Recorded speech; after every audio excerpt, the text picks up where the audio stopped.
She screamed, "She's a criminal!" I know it while clutching her phone and pointing at my house. The HOA president, Deborah Cunningham, was calling 911 on my wife because Sarah didn't answer the door. 20 minutes of knocking had driven her insane, and now half the neighborhood stood outside watching. But when Sarah finally stepped out and flashed something silver in her hand, every officer on the scene froze. Deborah had just called the cops on the new chief of police, my wife. 2 weeks earlier, I thought I'd found our dream neighborhood. Maple Ridge looked like the kind of suburban paradise you see in brochures: trimmed lawns, pastel mailboxes, neighbors who wave as they jog. Sarah and I had just moved in. She'd gotten a big promotion but asked me to keep her job private. "Just tell people I work in finance," she said while unpacking boxes. I didn't ask questions. She was the smart one, always thinking 5 steps ahead. I just wanted peace. I didn't realize we were moving into a war zone run by a woman with a clipboard and a God complex. I met Deborah the next morning. I was struggling with a lawnmower that wouldn't start when I noticed her on the sidewalk, arms crossed, lips pursed, watching me like I'd just parked a tank on her roses. She marched up, heels clicking like a drill sergeant.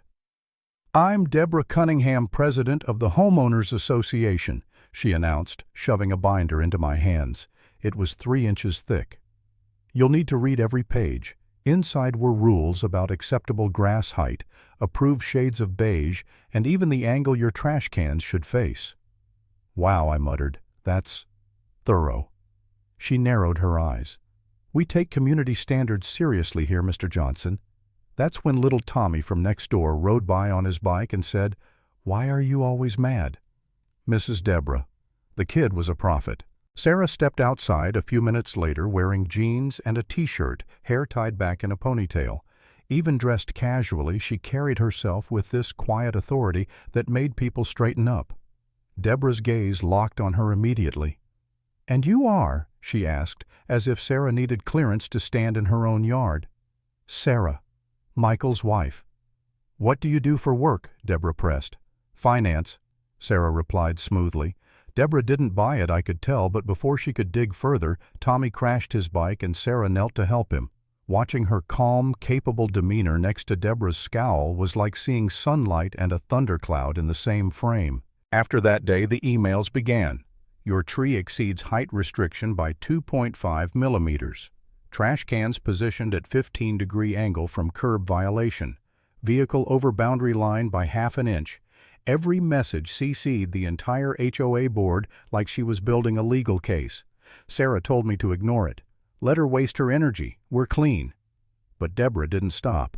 She started walking past our house 3 times a day, clipboard in hand, jotting notes. Neighbors whispered warnings.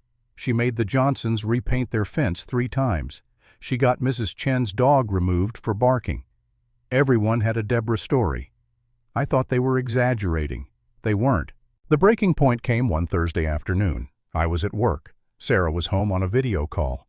Deborah decided that was the perfect time to start pounding on our door like a SWAT raid. Sarah saw her on the security camera, red-faced, shouting about neighborhood standards. But Sarah couldn't leave the meeting. For 20 straight minutes, Deborah hammered the door, yelled through windows, and finally screamed, "I'll show you who runs this neighborhood," before storming off. When I came home, Sarah told me, eyes steady but tired, "She's escalating." I laughed it off. I shouldn't have. The next day, Deborah took it up a notch. She set up her phone on a tripod across the street, narrating into the camera like a deranged news anchor. My coworker Jake dropped me off for lunch just as she started pacing and dialing 911. I froze by the window, hearing her through the thin air. "There's a suspicious woman at 3427 Maple Street," she told dispatch. "She refuses to answer her door. I think she's a criminal." She said criminal like she'd just solved the Zodiac case. The dispatcher sounded confused, asking, "What's the emergency, ma'am?" Deborah's voice rose an octave. "She's dangerous. Send officers immediately." When the sirens arrived, my heart sank. Deborah ran to meet the patrol car, gesturing wildly. "That woman, arrest her now." Officer Martinez, young and clearly regretting his life choices, tried to calm her down. "Ma'am, what exactly did she do?" "She won't answer her door," Deborah snapped. "That's suspicious behavior." Martinez sighed. "Not answering the door isn't a crime." I was about to intervene when our garage door opened. Sarah walked out, calm, deliberate, unarmed. "Good afternoon, officer," she said, hands visible. "Is there a problem?" Deborah shrieked. "She's hiding something. She's got a weapon." Sarah reached behind her back, and for a split second even the cop tensed. Then she brought her hand forward and held up a badge. Silver. Official. It glinted in the sun like divine judgment. Officer Martinez's jaw dropped. "Chief Johnson." "Oh my God, ma'am, I didn't know." Deborah's face went from triumphant to purple. "You're lying. That's fake," she sputtered. But the officer had already saluted. My wife gave a tight smile. "Document the false emergency call, officer. And make sure you note that the HOA president initiated it." The crowd that had gathered burst into murmurs, a few claps, even laughter. Deborah looked like she might pass out right there on her lawn. For a few days the neighborhood buzzed with gossip. Videos of Deborah's meltdown went viral, titles like "Karen Calls, Cops on Police Chief." But then came the email, "Emergency HOA Meeting, Mandatory Attendance." Sarah read it, sighed, and said, "She found something. I didn't understand until the night of the meeting." The community center was packed. Deborah stood at the front wearing a bright red blazer and that smug smile she always used before dropping a bomb. "We've recently learned," she began, "that our new neighbor, Sarah Johnson, is not who she claimed to be. She told us she worked in finance, but she's the new chief of police, and I've uncovered disturbing information about her past." She clicked a remote and a projector lit up behind her with a headline, "Deputy Chief Involved in Controversial Arrest." A photo of Sarah younger in uniform. 5 years ago, Deborah declared this officer injured a suspect during an arrest. The man, a father of 3, was hospitalized for weeks, and now she's in charge of our city's entire police force. Gasps rippled through the crowd. Deborah flipped through more slides, quotes out of context, stats about police misconduct, even a claim that property values drop when controversial figures move in. It was a masterclass in manipulation. I felt the room turning against us. People whispered, some glaring, and Sarah, she just sat there, calm, silent. I whispered, "Aren't you going to say something?" She didn't answer. Instead, I saw her lips move, counting down quietly. When Deborah reached her finale, I motioned that the HOA demand her resignation. Sarah stood. The room went silent.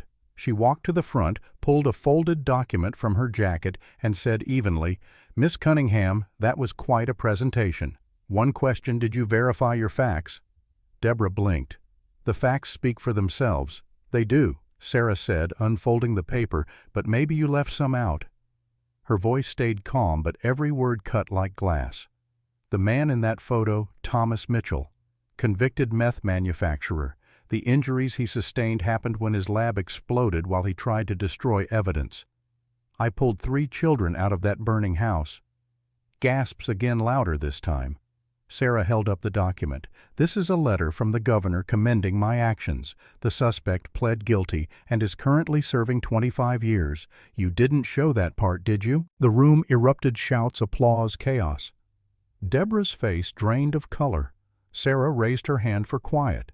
"You've now publicly slandered a law enforcement officer using false and misleading information. You've incited harassment against a public servant." And she pointed to the phones recording you've been filmed doing it. For a long, terrible moment, Deborah stood frozen, mouth opening and closing like a fish on dry land. Then she stammered, You can't sue me for that?" Sarah's smile didn't reach her eyes. "Watch me." That was the last night Deborah ever presided over anything. She was removed from the HOA within a week, forced to step down under the weight of lawsuits and humiliation. Her for sale sign went up faster than her emails ever used to. I'd see her sometimes still peering from behind her curtains, the queen of nothing. And I couldn't help but think about how fragile power becomes when it's built on fear. I never imagined peace could come wrapped in chaos, or that the woman I married, the one who laughed at HOA drama, would be the calm center of the storm. Deborah wanted control. Sarah had authority. There's a difference. One's demanded, the other's earned. And if there's one thing I learned from all of this, never pick a fight with someone whose badge shines brighter than your clipboard.